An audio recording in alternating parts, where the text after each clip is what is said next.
Hey, Husker fans, welcome back to the Husker Big Red YouTube channel, and we are back on a Victory Monday after a resounding win over the Colorado Buffaloes Saturday night. It felt like the 1990s in Lincoln Memorial Stadium on Saturday as the Huskers truly just pounded Colorado into the dust with a 28-10 victory. And now Nebraska is ranked in both polls. People are talking about the Huskers as a potential playoff team. So we're going to break it all down here today. Before we do, please make sure that you hit the like button, hit the subscribe button so you don't miss any of our future content. And Danny, how are you feeling after a Nebraska win and a Patriots win on Sunday, man? Nebraska win and a Patriots win. I kind of predicted the Nebraska win, but the Patriots win, I had no clue that was coming. Talk about good defense. Patriots had good defense on Sunday.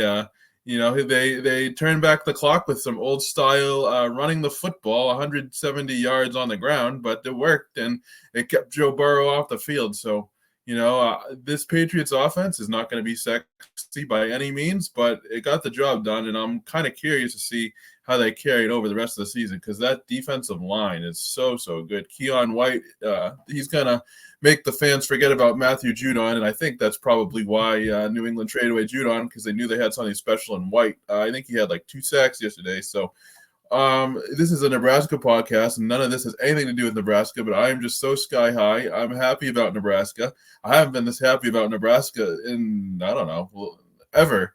And now Patriots win. It was a good football weekend. And then here locally, I mean, Boston College won. So Nebraska and Boston College are in the polls. The Patriots won. It's an exciting time. It is an exciting time. And speaking of defensive line play, the Nebraska defensive line was stellar. I mean, you can pick out any adjective you want to describe it, but those guys were just impressive. They dominated. They stole the show. Here's a stat.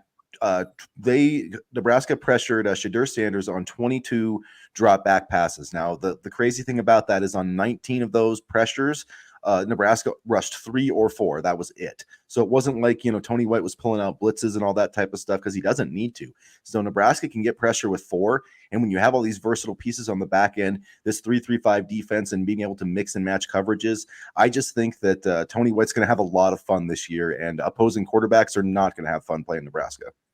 Yeah, Shadur Sanders didn't have fun on Saturday, I'll tell you that. And, they were able to get pressure on him early, collapse the line, and they did one of the things that we talked about, which was to not really let him get out of the pocket too much and make his read. Sure, I mean, Travis Hunter was able to put up some numbers. Sure, Sanders was able to put up his numbers, but they did a good job of containing him, and that contain certainly made his life a lot more difficult.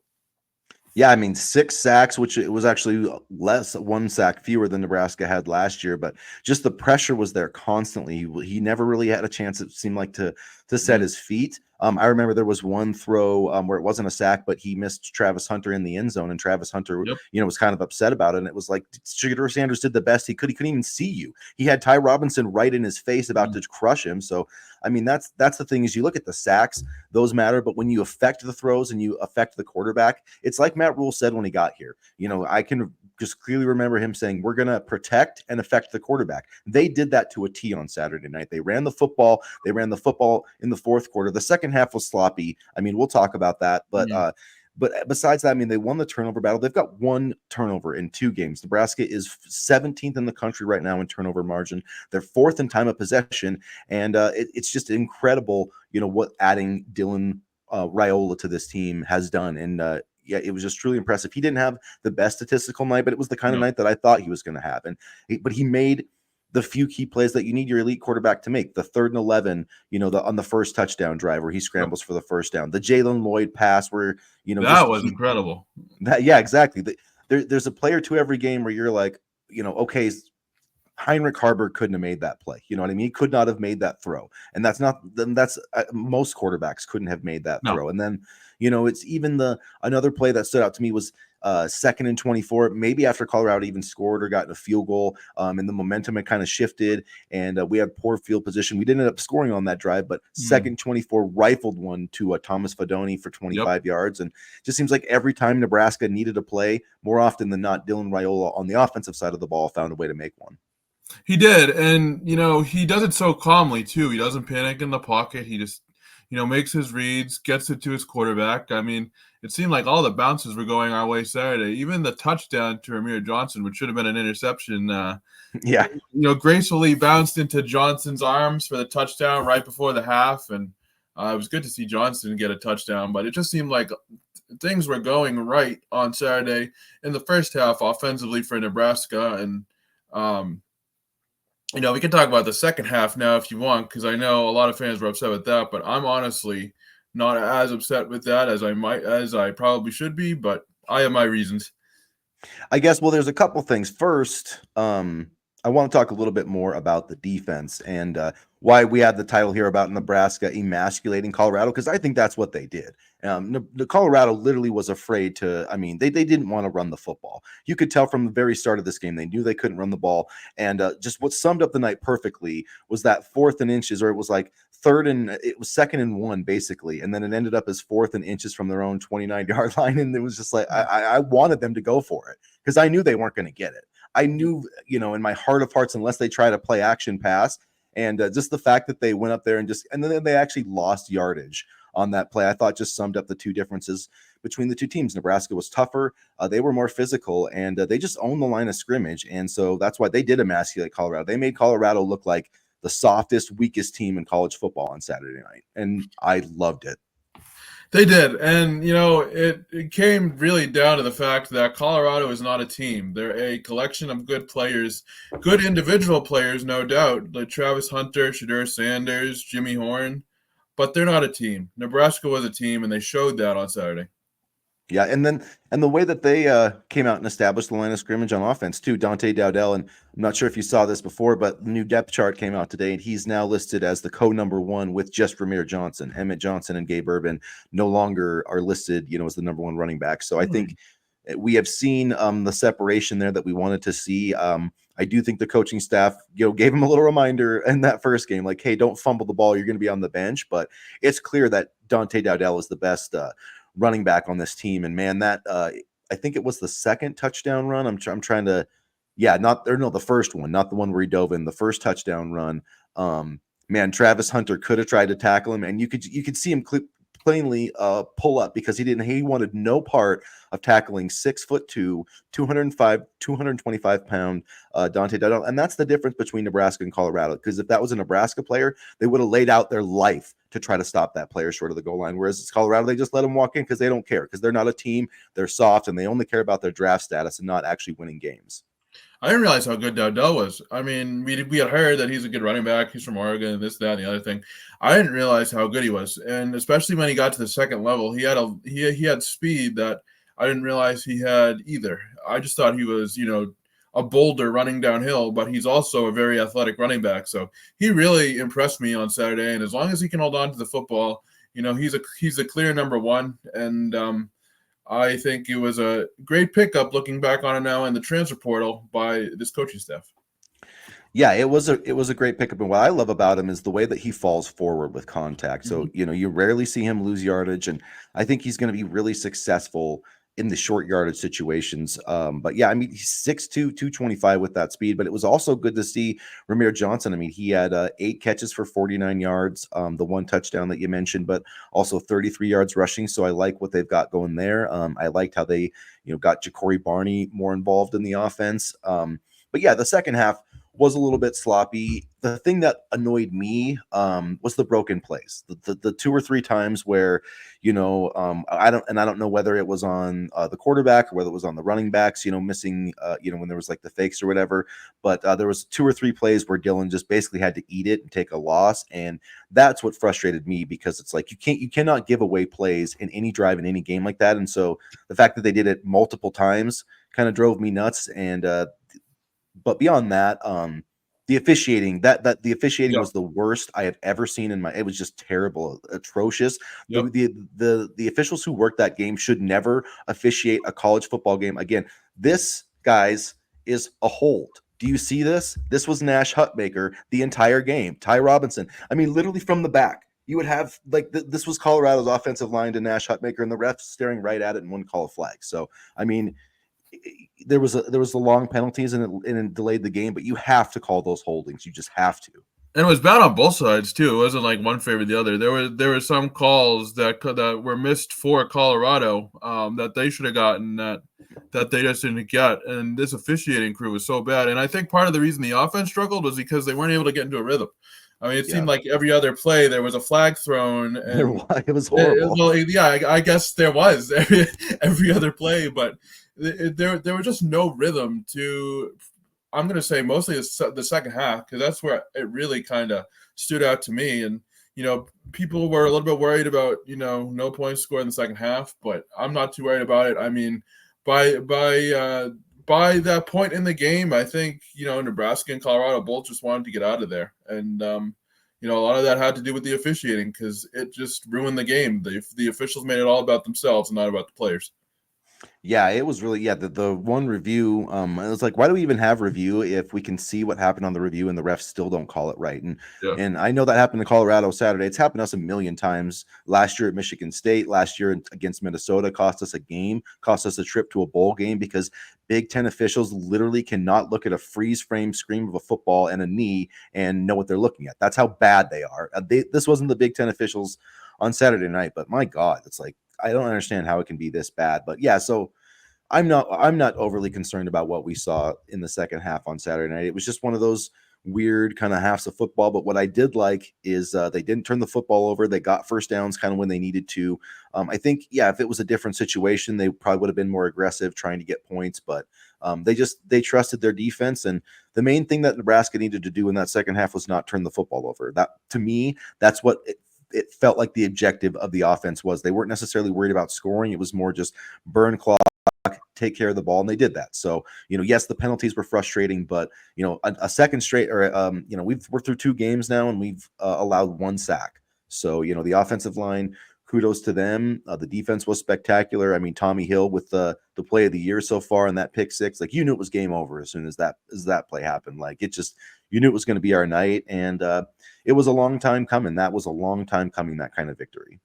First time since 2010 we've beaten Colorado. And Tommy Hill, I had asked on one of the Facebook pages, who needs to step up on Saturday in order for Nebraska to win. And Tommy Hill was the big time answer throughout the week, and he played outstanding. I mean, you can't ask for a better game from Tommy Hill. And he's already been projected as a first round pick by ESPN's Field Yates, and he's certainly playing like a first round pick here early on. Obviously, we still got a lot of the season to go, but I mean, if he can continue to play like this, then he's undoubtedly a first round pick and would be the first round selection since Prince Amukamara. So, I mean, that's pretty good company, and he's a baller. And just think, like, not to go on a Tommy Hill tangent, but from being a wide receiver to playing corner to being unhappy with how he was being coached to redeeming himself the last two seasons in order to be talked about as a potential first round NFL draft pick is quite the storyline, and I'm here for it. I love it. It is quite the storyline. So let's give out our game balls. We'll do let's do 2 game balls each, offense and defense. You can give out that other one to a special teams player, I guess, if you wanted to. But who's your offensive game ball go to for Colorado? Offensive game ball for Colorado. I'll give it to the offensive line again. I mean, truly, they have put together 2 solid weeks of blocking, and they were able to keep Dylan Raiola upright. I think it's truly a testament to Donovan Raiola and how he's managed to get his players to buy in. He's gotten the players with the styles that he wants to have on the line, and it's producing great results so far. I'm gonna offensively, my game ball. I'm gonna say Dante Dowdell. Just the offensive line definitely deserves their credit, but I really just thought he played really well and got the football into the end zone. And how many times have we seen Nebraska get down into the red zone and just not be able to run the football? Part of that's the offensive line, but part of that was him too. Making the right reads, getting it, breaking tackles. So I would say he's my offensive game ball. What about defense? That's a tough one. Yeah, that's a tough one. I'm gonna go with Ty Robinson. I mean, he was just having a feast on the Colorado offensive line, and he is a dude. He is a dude. He is an explosive playmaker. He is worthy of the 4-star ranking that he had when Nebraska recruited him, or maybe he was a 5-star. I can't remember. I know the whole staff went down to go recruit him, but talk about a player who's redeemed himself. We were kind of worried, in 2022. I remember talking with you. We were, is Ty Robinson ever going to live up to the hype? Well, he has the last 2 years, and he lived up to the hype on Saturday. Excuse me. Yeah, with the new coaching staff, he's just his game has gone to entirely new levels, and I have to agree with Ty Robinson. I have to give him the game ball. He set the tone for this game. He had the sack early, helped block that field goal. I don't know if you saw this, but when he came off the field, one of the assistant coaches, like tried to body slam against him, and Ty Robinson knocked him like 10 feet back. Like seriously, if you guys have not seen this, go watch this video. It'll make you laugh out loud. Like he did. I mean, the coach got up. I don't even know who it was. It was probably like an analyst or somebody, but he literally just bounced off Ty Robinson, and he talked about it in the press conference, but he just was like, yeah, I got a little overexcited, but it's super funny. So if you search Husker Twitter and find it, but anyways, he was dominant. All right. So rapid fire here, liked and loathed. We'll kind of alternate. What's one thing you liked on Saturday night? The amount of quick drives that Colorado had, especially early in the game, and how Nebraska was able to create an instant amount of pressure on Sanders. They immediately collapsed the pocket on several occasions, and it made life difficult for him. They didn't let him do his throws on the run or off balance throws that he excels at, and I think that set the tone because I think we got in his head. I liked that Nebraska 0 turnovers on offense. I always like that. What's something you loathed? Probably the officiating. I mean, I don't know how to they sucked. They were awful. And, you would think that for a game like this, the officiating crew would be a little bit better and they'd have the best officials, but they were terrible. They were awful. I got to agree. The officials were bad. They missed so many calls, and some of the calls were right, and you do have to make the call if it's there. But they also, they inserted themselves in the game too much and made it just unenjoyable to watch. What's another thing that you liked? We'll do maybe a few of these. Yeah, Marcus Satterfield's play calling. I thought a lot of people were upset with him last week because he didn't run the ball enough, and even this week when they couldn't score. But I was pleased with his play calling because I thought they didn't take too many deep shots. He's kind of you can see him call plays where Dylan can take what he can get, and he doesn't have to make these fantastic plays. And then Satterfield made a commitment to running the football, which I'm not even joking was hard for him at times last year. So I liked his play calling. I understand that there were no points scored in the second half, but I thought he called a pretty good game. I attribute most of the second half, lulls to the officiating because that didn't make things any easier. On that same note or coordinator note, I liked the job that Tony White did on Saturday night. When you play a first-round NFL caliber quarterback, you got to mix it up, show different coverages, and I thought he did a great job of confusing Shedeur Sanders. So if it wasn't the pass rush, he made it difficult for him to get the ball out quickly. So kudos again to Tony White. What's another thing that you loathed? I hate Tristan Alvano. I mean, he's got to figure stuff out, and I don't loathe him as a person. I'm just using loathe as a blanket category for something I was disappointed in or didn't like. But Tristan Alvano's got to figure it out. I mean, you can't miss, those types of field goals at home. And I understand he wants to pull the ball and then loop it back around the post, but he's really struggled, and these struggles date back to last year, and he's got to figure something out, or else they have to figure something out at kicker. Somebody else who has to figure it out is Colt McCoy from the NBC broadcast. That was rough. That was. I mean, did they give you a practice run before they put you on NBC? Because it seemed like he's never done it before. So that was. I don't think they did. I mean, they didn't give Tom Really? Brady a practice run before yesterday, and granted, Tom Brady did okay, but I think it's just you get your assignment and you go. Yeah.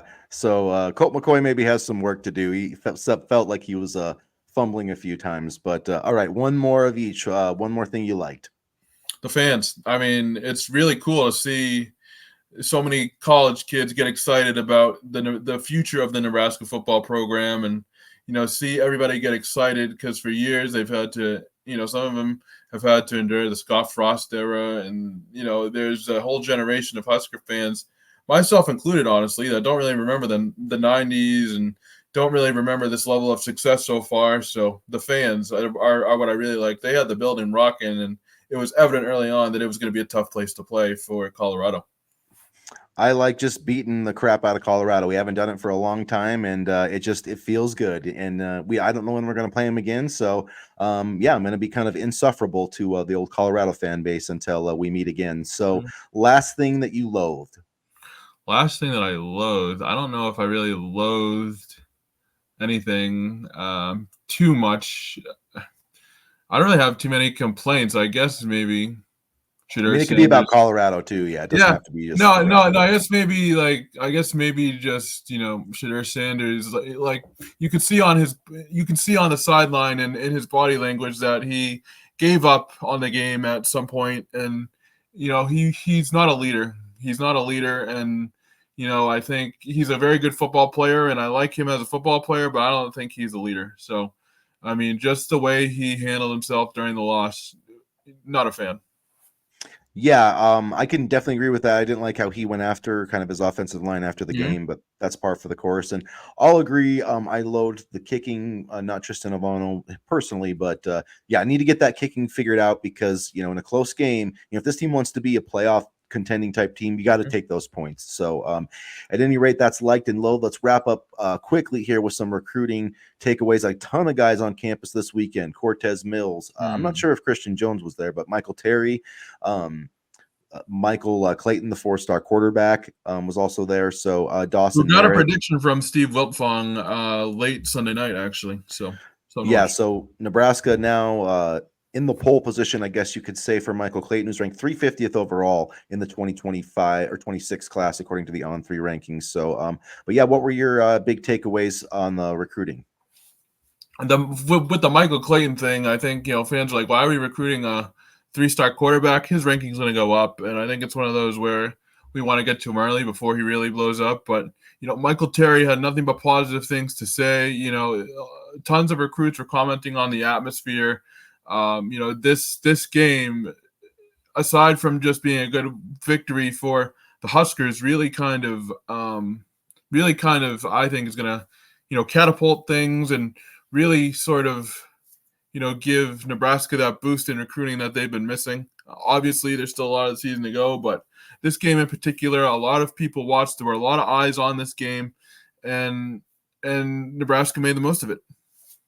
Yeah, I definitely think it was smart for Matt Rule to single out this game as Nebraska. It was really important, and it went perfectly for the Huskers. So I think we'll see some positive things in the next couple of days. I'm hoping Cortez Mills, Michael Terry, but I definitely think Nebraska made some inroads with the recruits that they had on campus this week. So we'll have more on recruiting in our next episode coming up on Thursday. We will look ahead to Northern Iowa, which is ranked in the FCS. So not an easy game this week. Got to get to 3-0.